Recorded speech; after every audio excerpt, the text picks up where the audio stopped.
we were dealing with inequalities, right?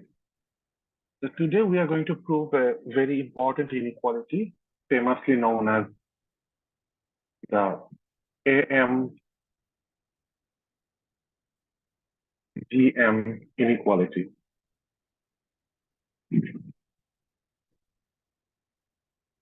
And the inequality just states that AM is greater or equal to GM for some finite number of positive integers. Not necessarily integers, but real numbers.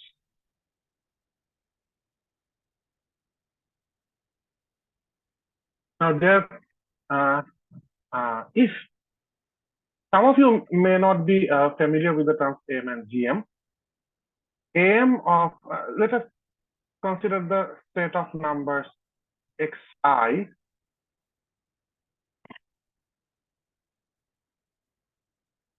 So we have n number of numbers who are positive. The definition of AM doesn't depend on the polarity of the numbers. So for defining AM or GM, I'm discarding the term positive. So AM is just add all the numbers and divide by the number of numbers you have. So in short, 1 over n sum over xi down from 1 up to n. And GM is multiply all the numbers and take the nth root. So you can write in short pi of xi to the power 1 over n. Now, this theorem says that as long as we are guaranteed that the numbers we are dealing with are the n number of numbers we are dealing with are all positive, then AM and GM can never be greater than AM. Let's see how we can prove that.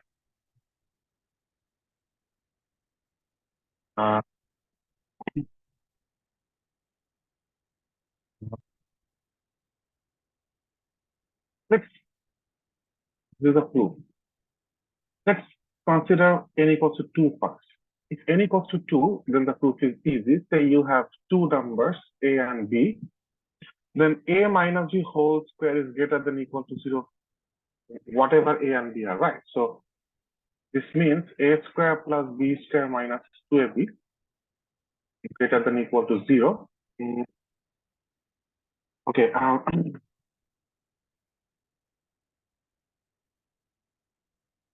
I don't think I need this actually. Okay, let me make a little change. Root a minus root b whole square. Because we have positive a and b, we do not have to worry about complex numbers here, right? Root a and root b are positive as well. So this is root a square plus root b square minus 2 root over ab greater than or equal to 0, which means a plus b greater than or equal to root over ab. A plus b by 2 is greater than or equal root over ab, which proves that AM of these two numbers, arithmetic mean of these two numbers, are greater or equal to geometric mean of these two numbers. But this is just a special case. Anyway, now consider n equals to 4. So this equation can be basically all right. So for n equals to 4, we have 4 numbers A, B, C, and D. We are going to use this relation. So let's call this 1. So now we have 4 numbers A, B, C, D.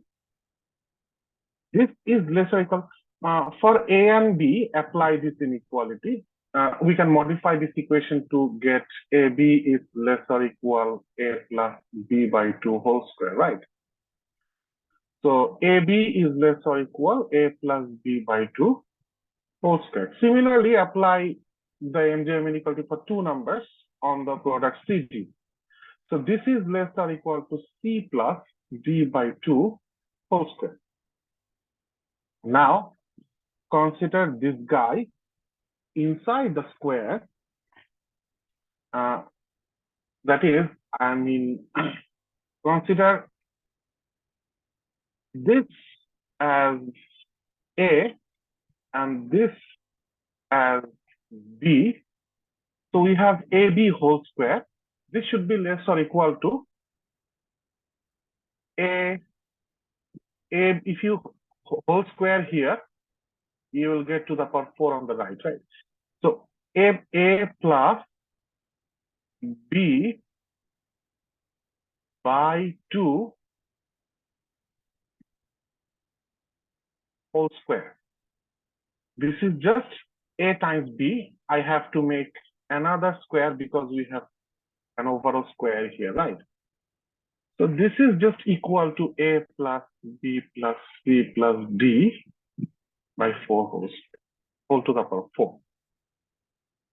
So we have, if you take 1/4, if you raise to the power 1/4 on both sides, you get ABCD to the power 1/4 is less or equal A plus B plus C plus D by 4. So right hand side is the AM, left hand side is GM. So AM is indeed greater or equal to GM for n equals to 4.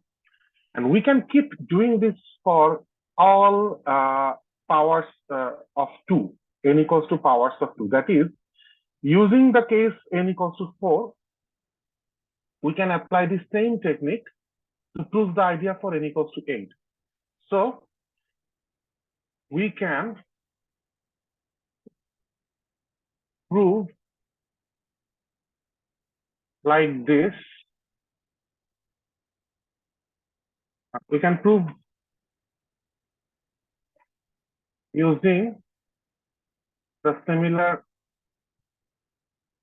method that AM is greater or equal to GM for all n equals to 2 to the power m, where m is natural number.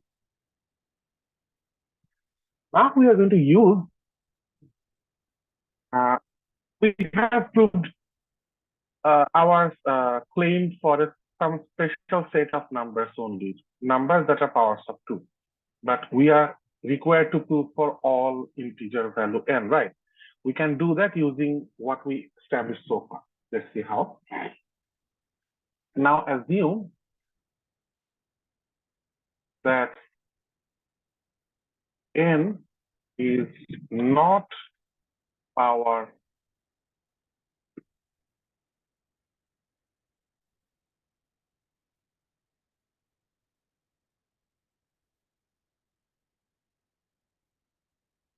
and um, and consider the numbers a1, a2, an. So we have n number of numbers where n is not a power of 2. Now add r number of AMs to the set A1, A2, AN. What I mean is, if the new, basically the new set of numbers is now A1, A2, up to AN, then AM, AM, AM, AM. So basically we have R times AM here.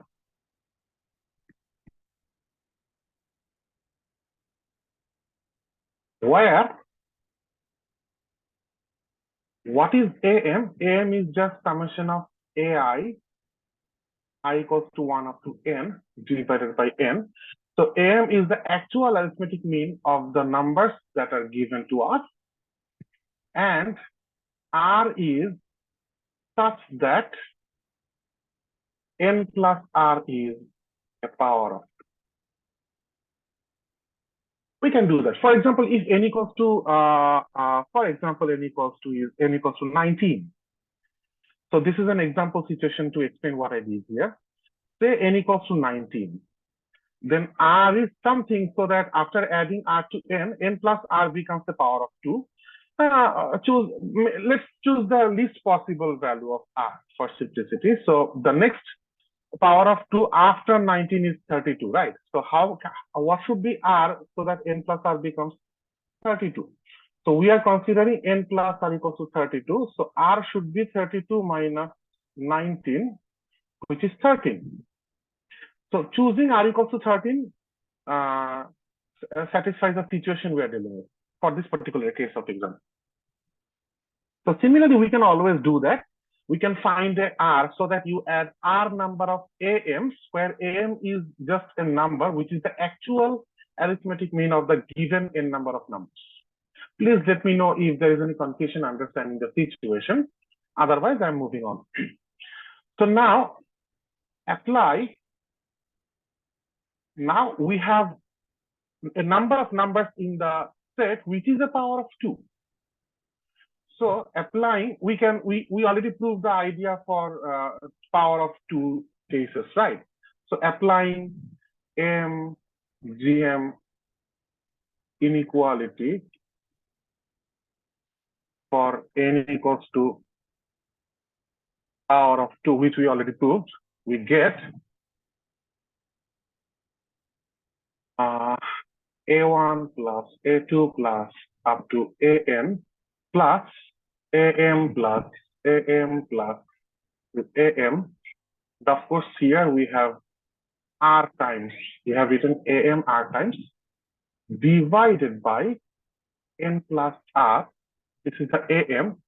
To be greater or equal to the GM, which is simply A1 into A2 into up to AN into AM. How many AM again? R times, of course,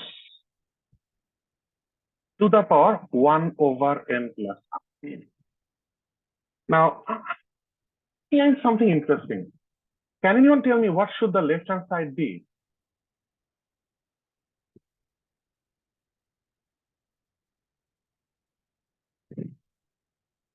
Consider the situation in the box here. Say you have 3 numbers, 2, 4, and 12. What is the average? By average, I mean arithmetic mean. 2 plus 4 plus 12 by 3, which is 6, 18 by 3 is 6.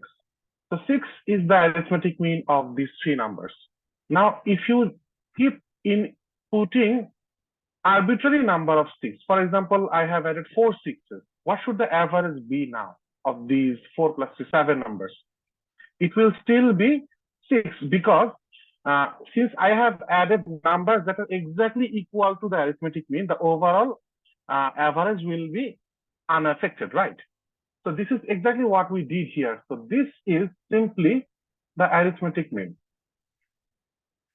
So now I'm raising the power on both sides to n plus r, so that in the next line I get am to the power n plus r is greater than or equal to a1 into a2 into up to an times am to the power. We have r number of ams here, so we have am to the power r. So divide by am to the power r on both sides to get am to the power n greater than equal a1, a2 up to an, which means am should be greater than equal to a1, a2, not comma, but multiplication, an to the power 1 over n. This is exactly GM. So we have proved am is greater than equal to GM for every case where we are dealing with positive numbers only. This is the famous GM inequality, and there are other versions. Sorry, there are many extensions from here on.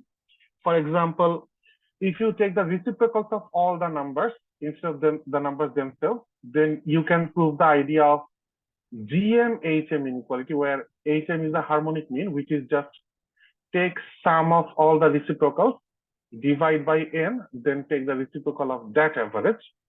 So this is harmonic mean. And combining these two, we get AM greater than equal GM greater than equal HM. This can be extended further. We have another mean, quadratic mean. And there is another kind of extension.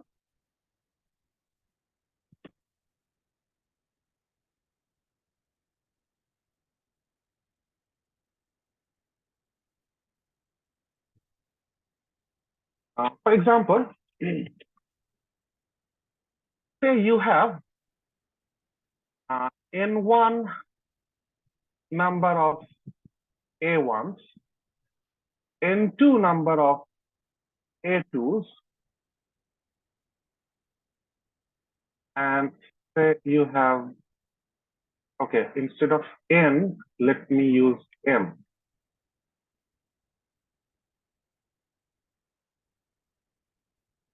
You have m1 number of A1s, m2 number of A2s, similarly up to n terms, mn number of ANs. Now apply AM GM inequality on this set of numbers. You get A1 plus A1 plus, so we have overall M1 times A1 plus, then comes A2. You have M2 times A2s. Similarly, at some point, you are going to have AN plus AN plus. Here you have MN times, and to take the average, you have to divide by the overall number of numbers you have, which should be M1 plus M2 plus MN. So this is the arithmetic mean, and the geometric mean is A1 into A1 into up to M1. Then comes A2 times A2. You know how many times which are how many times, right? So I'm not writing again.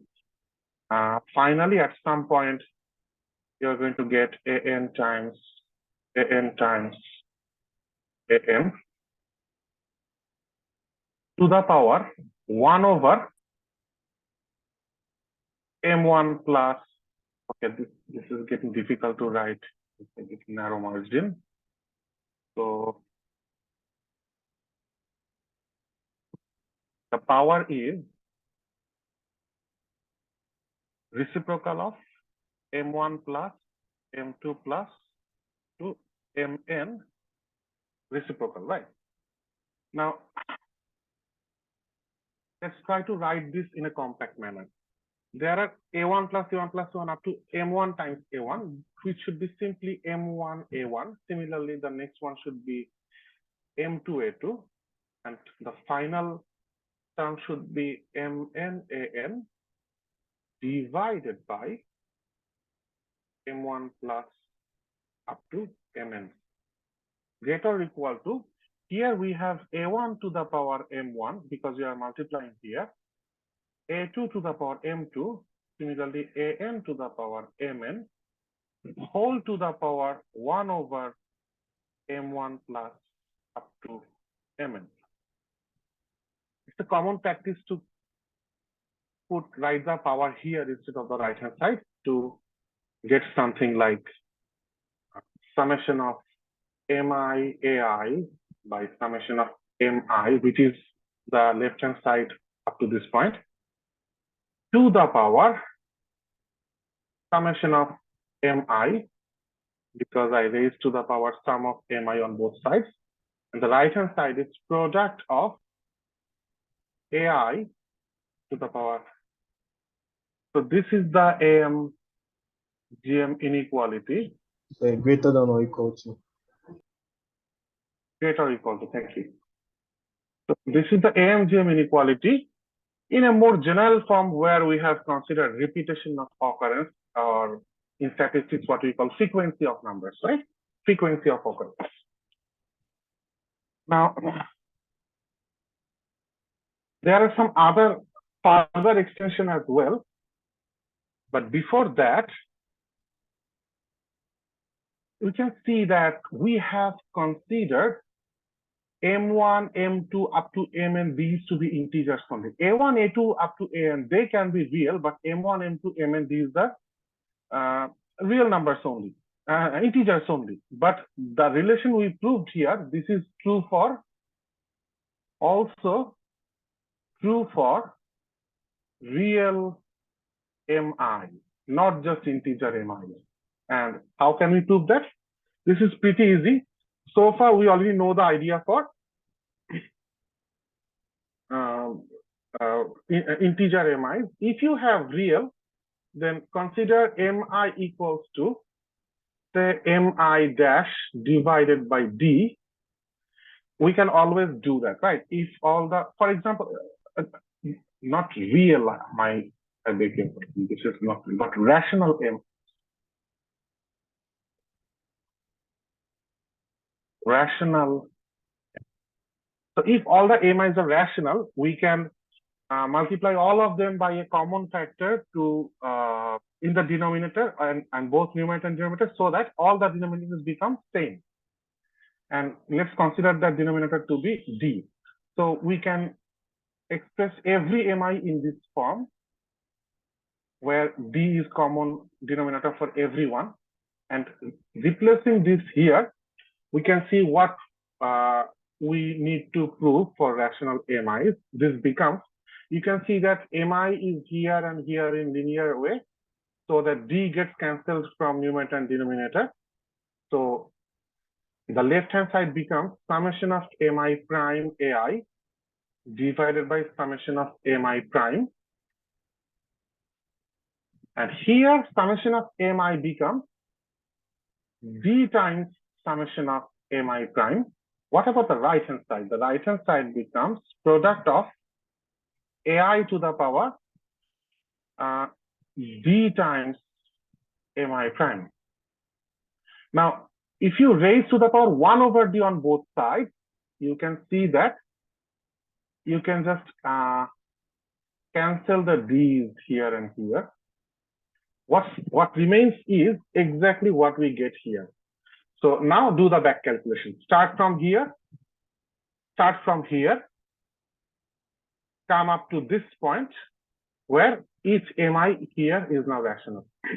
So I don't get something. You didn't get it? Yeah, Mi is Mi prime over D, right? Mi prime over, okay. For example, M1 is 2/3 and M2 is 3/4. So But what I'm 2/3, saying is, when we substitute Mi, shouldn't it be Mi prime over D for both sides? okay. I think I understood you, and I think I made a mistake. So Mi is Mi prime by D.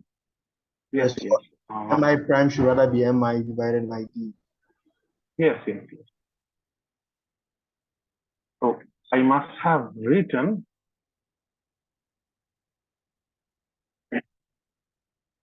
summation of Mi is summation of Mi prime by D, and here I must have Mi prime by D, and the cancellations are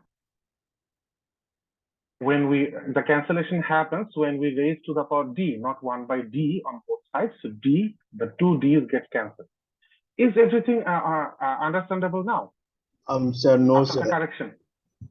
Yes, sir, but Sorry? yes, sir, but we are considering Mi prime to be rational, right? My question is okay, I think okay, Mi okay, up to this line, Mi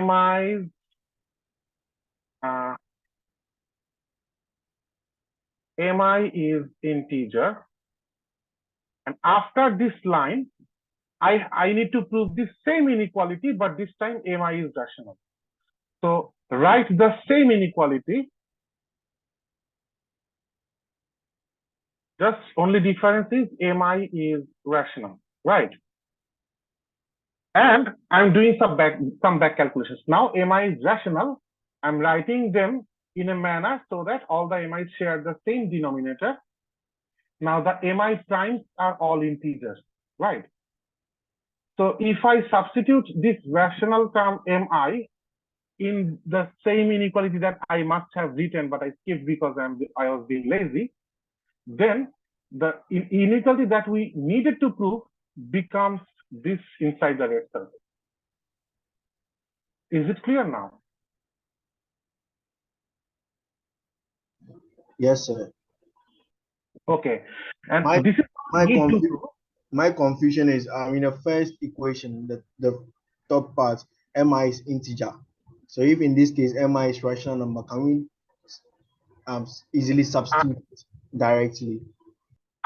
I'm finding it difficult to hear you actually. What I was saying is that in the first one we proved that mi is an integer, right? So if in this case mi is a rational number, can we simply just substitute it directly?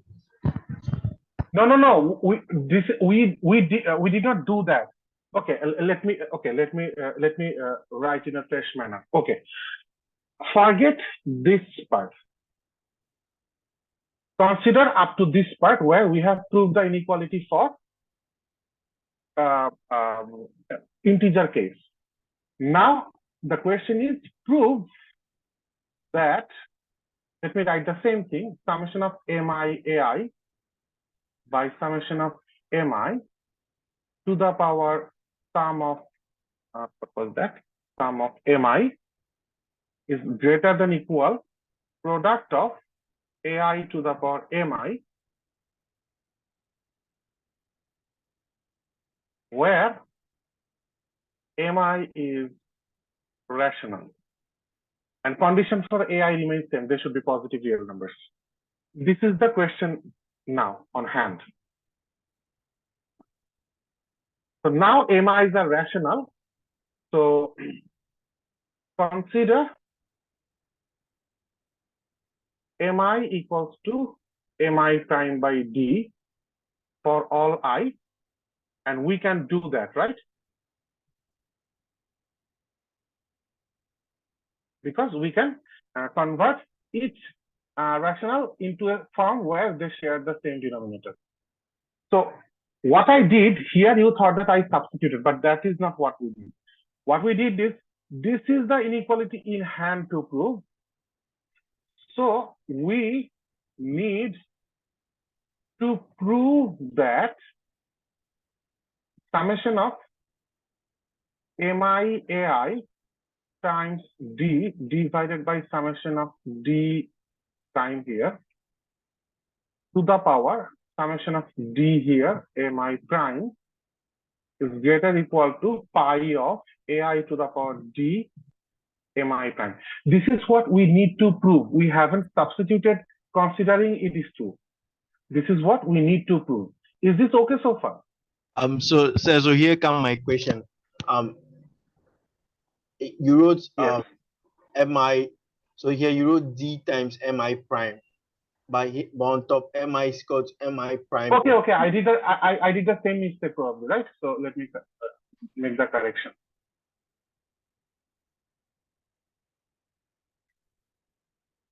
Mi prime by d, mi prime by d, mi prime by d, mi prime by d. Okay. So does it clear your confusion now?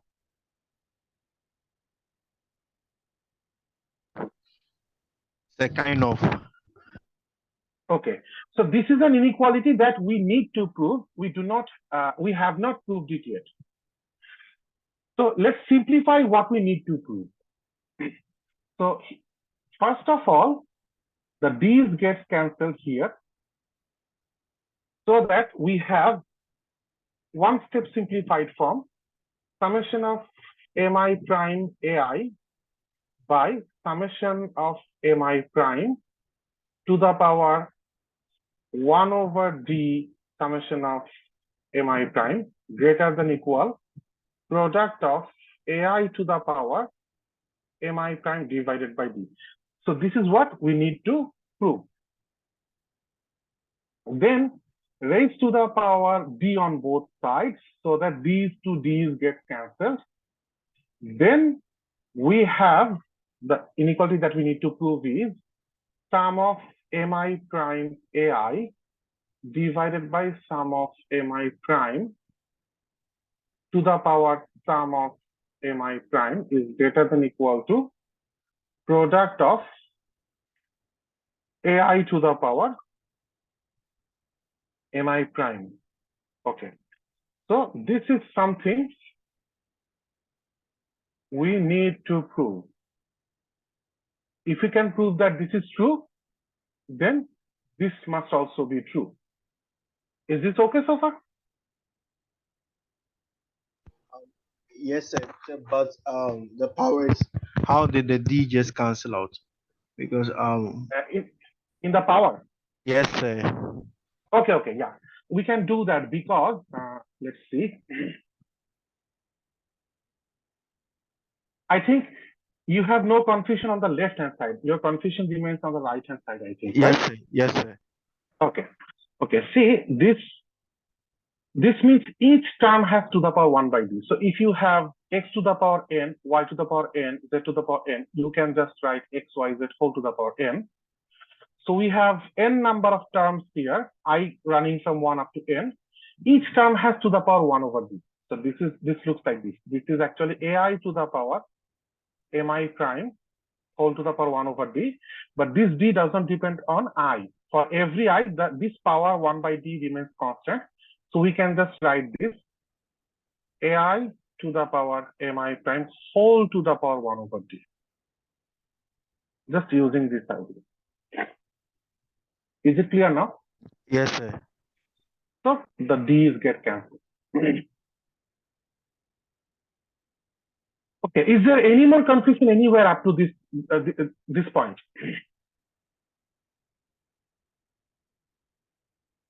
All right. Now, can you see that mi's are all integers here? And if the mi primes, of course, and if the mi's or mi prime, whatever it is, if the coefficients are integers, then for that integer case, we have already proved the GM inequality. This inequality is exactly this inequality, just there is a prime over mi in each case, in each occurrence. So this is just the GM inequality for integer mi, which we already proved. So this is already proved, which means if this was star, therefore star is true. Okay, star was for okay, yeah, star is proof for rational case. Do you have any more confusion anywhere? All right. So I still yeah. have a little confusion. Please, sir, can you go back? Yes. So my confusion is we are trying to prove for the case of rational, right? So so we have mi equal to mi prime over d, right? So if and where we are assuming that mi is the rational here. Yes, right? we are considering mi is the rational here. And mi prime is an integer. Is an integer, yes. Yeah, so shouldn't we make the mi prime rather the subject and then substitute mid into the equation so that at the end of the day, whatever we have the rational mi in the inequality. I don't know if. Okay, we did exactly that in the opposite direction. That is why I say that we are doing back calculation. We can of course do that. Okay, sir.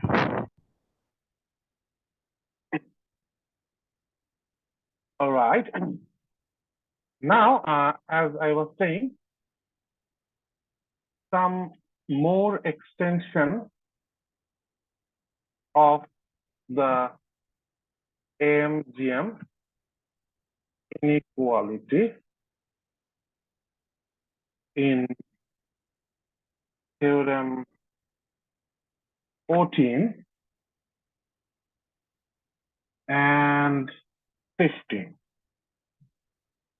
in Barner and Child's book. I want you to go through them. They are also useful, but they are in those are in so much spatial form. The cases are so spatial that they are not used as much as the common forms. But I want you to go through them, of course. And of course, another one, theorem 16. So basically, we have three: 14, 15, and 16. They are also easy to deduce. Now let's solve a few problems using AMGM inequality. Problem. So that n to the power n is greater than 1 times, 3 times, 5 times, up to 2n minus 1. So even if we do not mention what n is, integer or rational or whatever it is, or real,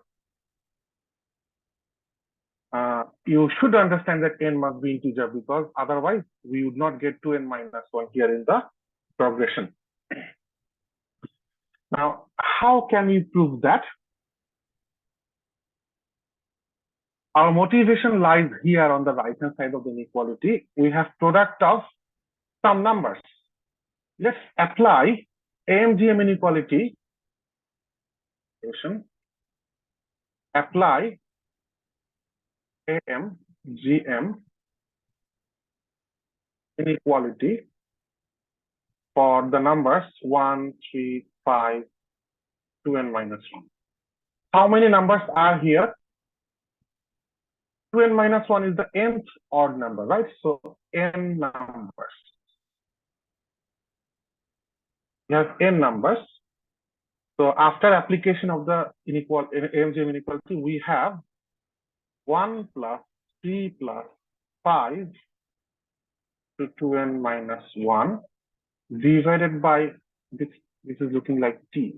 Just divide them by the number of numbers we have, greater or equal 1 times 3 times 5 times to 2n minus 1 raised to the power reciprocal of n. So all of them are positive numbers, so we do not have any restriction to use the AMGM inequality.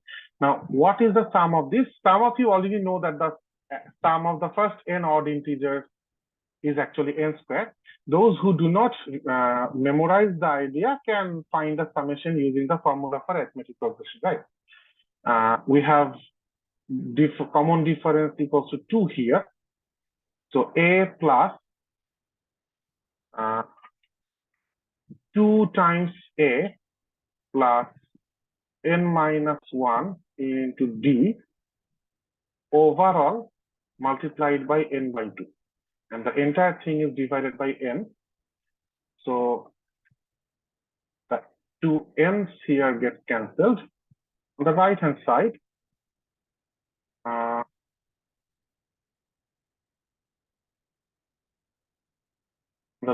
side, we have, okay, 1 into 3 into 5 up to 2n minus 1 all to the power n. The next line, some further cancellations occur. The 2, the half gets cancelled. So that we have 1 plus n minus 1. Okay, 1 over n, yes, is greater than equal 1 into 3 into 5 to 2n minus 1 to the power 1 over n. Finally, raised to the power n on both sides. So the 1 just gets cancelled only thing remains is n, and we are taking to the power n, so that n to the power n is greater than 1 into 3 into 5 to n. So if you do not use AMGM inequality, I think this inequality is pretty difficult to prove actually. Induction may help actually. Even using induction, it should be pretty difficult actually. Okay, let's solve some other problems.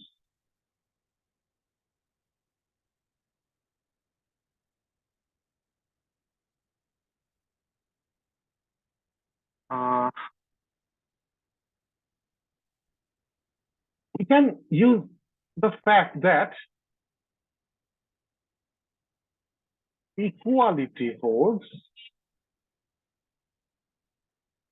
in the AMGM inequality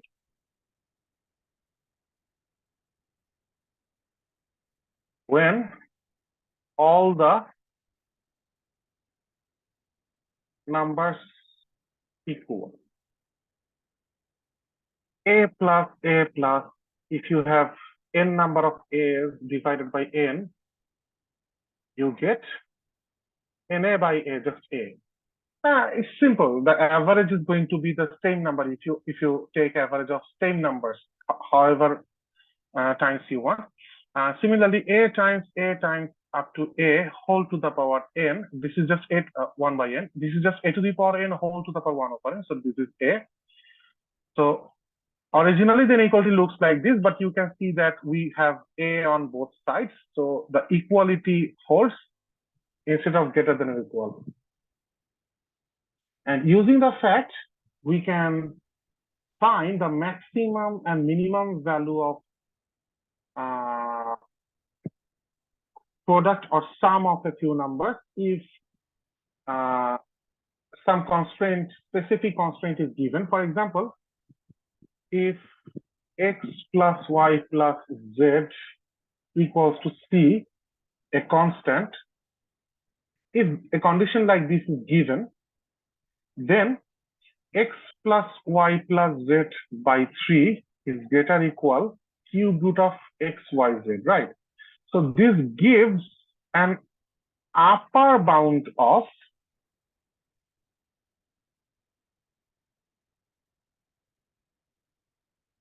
okay, this is the inequality for any positive x, y, z, but since you have x plus y plus z equals to c,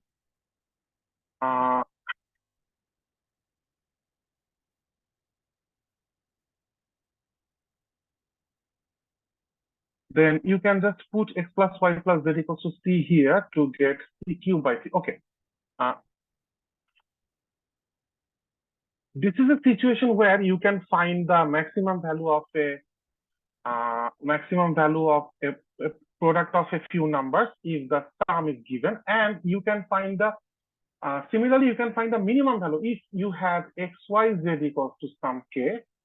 Then you would get x plus y plus z is greater or equal to 3 times cube root of x, y, z, which is 3 times cube root of k. So you can find the minimum value of the sum if the product is given, and you can find the maximum value of product if the sum is given.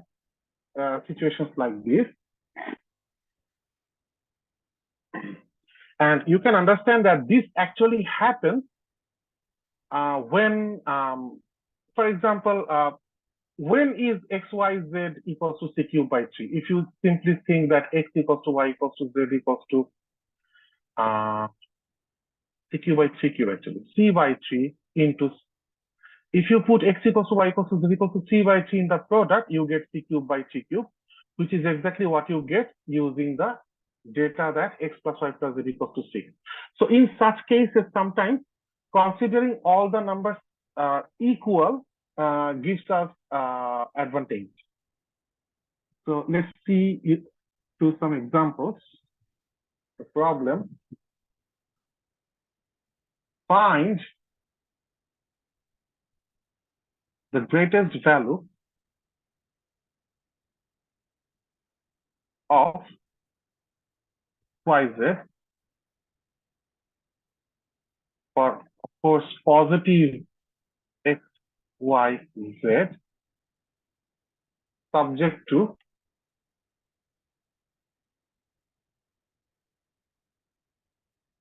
the condition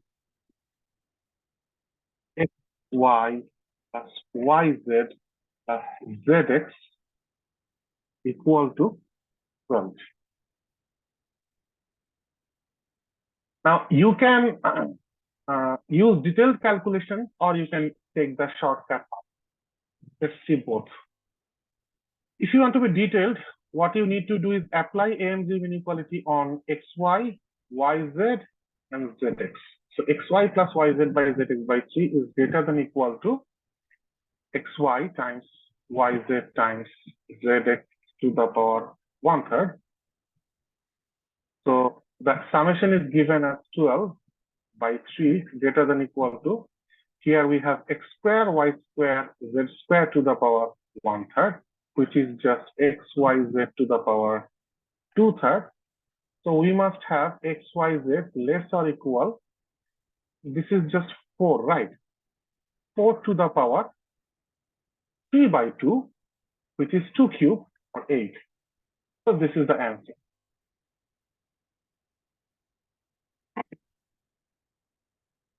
Or you can consider that keeping AM constant, GM can become as large as the AM. So it cannot surpass the AM. So when GM becomes equal to AM, which is a maximized case, that is the case when each number is equal. So you can just use the idea that xy into yz into zx is maximized.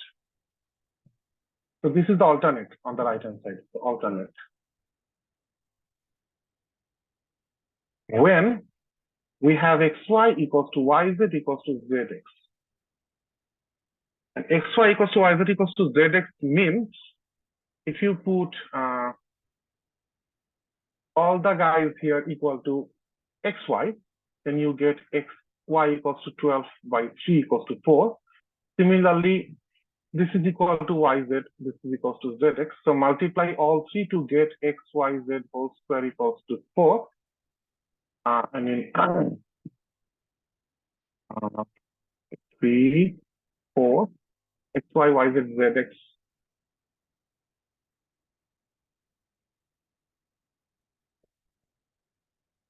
Did I make any mistake anyway?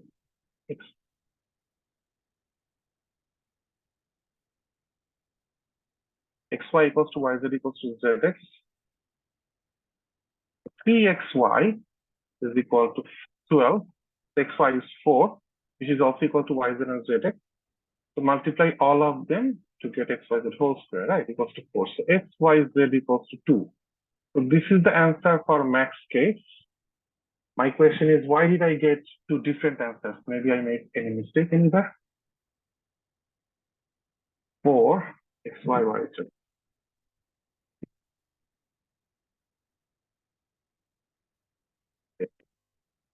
Z squared to the power 1/3.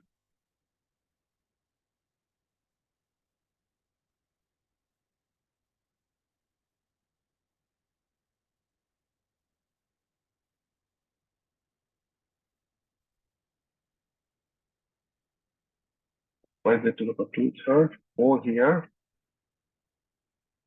3 by 2, 8. Here I have, the idea is, the underlying idea is, this is maximized, that this expression is actually x square, y square, z square, right? So this expression is maximized when x, y, z is maximized. They are maximized under the same constraint, right? So that is why I'm using the idea that their product is maximized when all of them are equal. So xy equals to yz equals to zx. This happens when 3xy equals to 12. So xy is 4.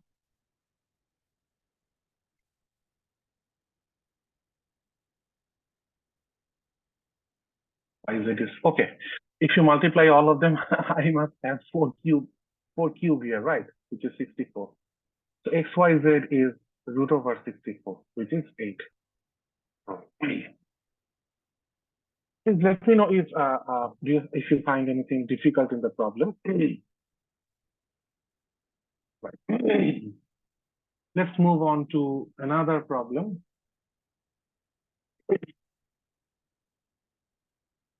If the sum of the sides of a triangle are all positive, the triangle is given, prove that the area is greatest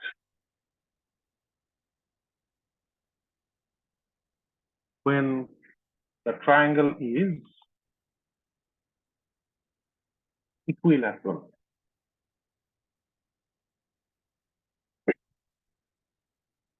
Let's solve the problem.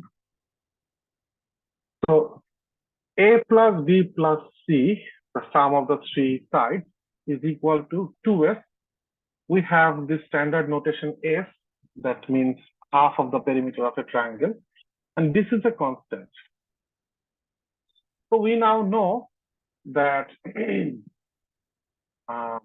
ABC is maximized when A equals to B equals to C, but the problem is area is not equal to ABC.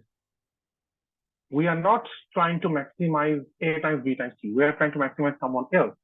And that someone else, it would be convenient for us if that someone else is in terms of twice S. And we do have that. The area of the triangle is given as root over S times S minus A times S minus B times S minus C. This is a well-known formula from geometry, which means triangle's area square is S minus A, S minus B, S minus C. Now S is constant here, but A, B, C are not. So S is not important to us. To us, S minus A, S minus B, and S minus C only matters. And you can see that S is a constant. So when triangle area delta is maximized, this product is also maximized. So let's focus on this product. And what is their sum? S minus A plus S minus B plus S minus C equals to, we have 3S's minus A plus B plus C. So 3S minus twice of S, which is just S. So we have three quantities, the product of which needs to be maximized, where we are given that the sum of them are a constant, is a constant. So therefore, delta is maximized when S minus A is equal to S minus B is equal to S minus C. So from here, we have A equals to B, and from here, we have B equals to C. Using both of them, we have A equals to B equals to C, which means triangle is equilateral.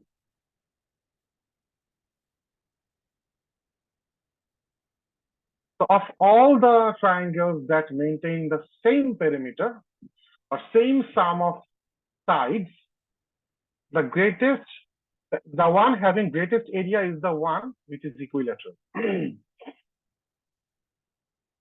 Okay, please let me know if you find anything difficult here to understand. Otherwise, I'm moving on to my next problem. Find the least value of 5x plus 4y for positive x and y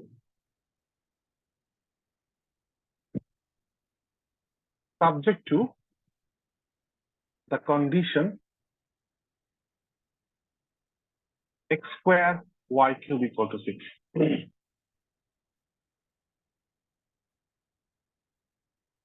Solution.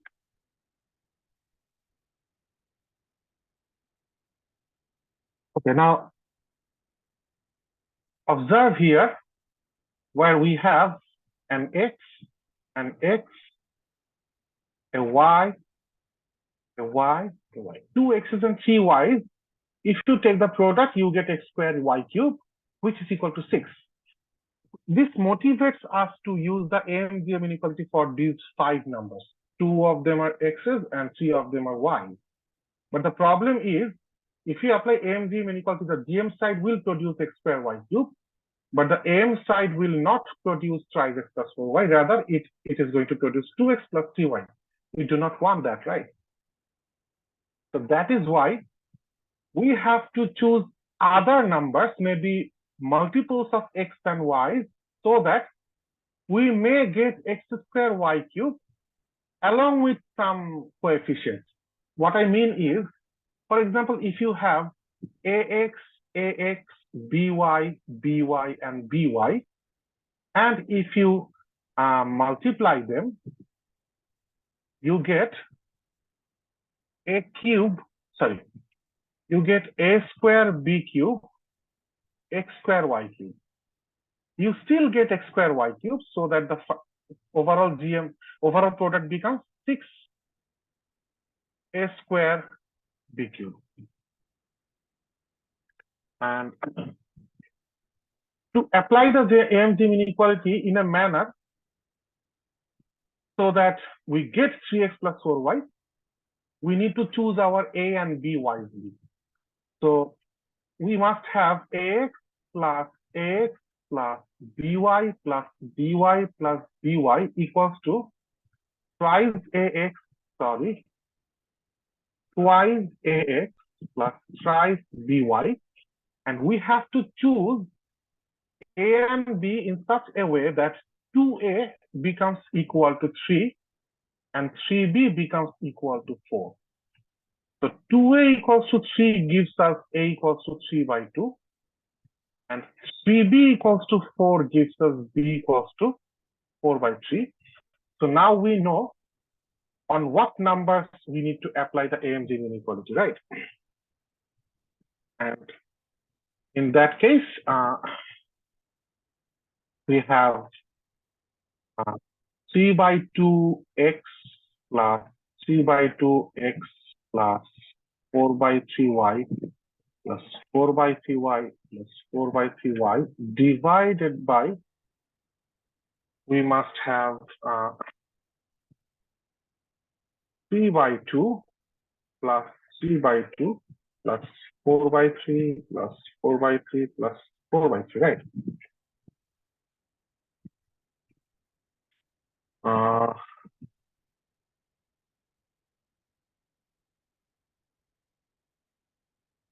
In fact, we do not really need that.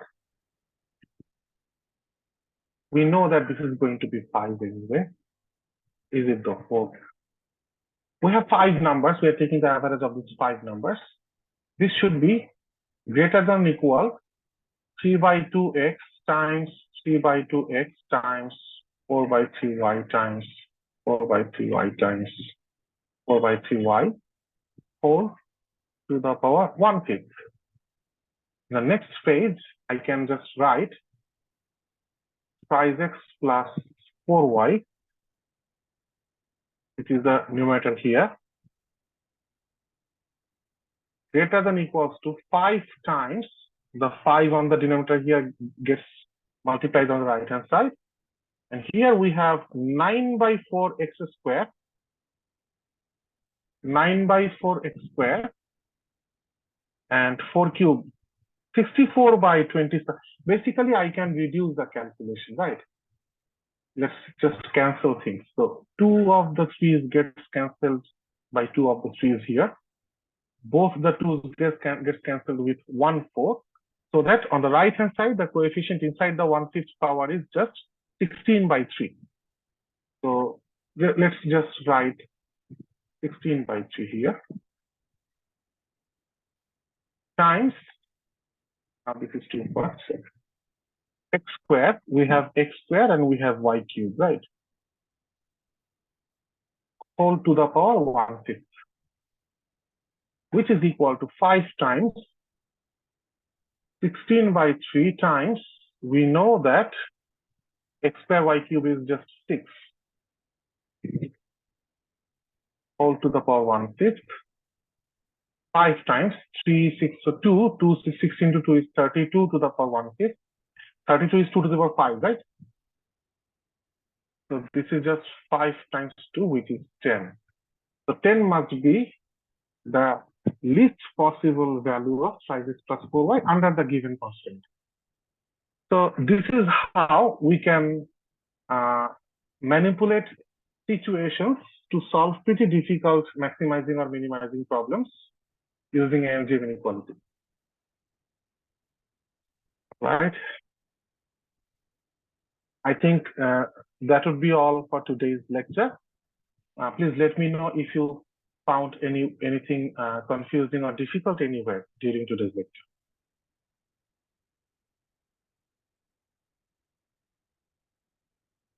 All right, so I'm going to stop the recording and then end the meeting.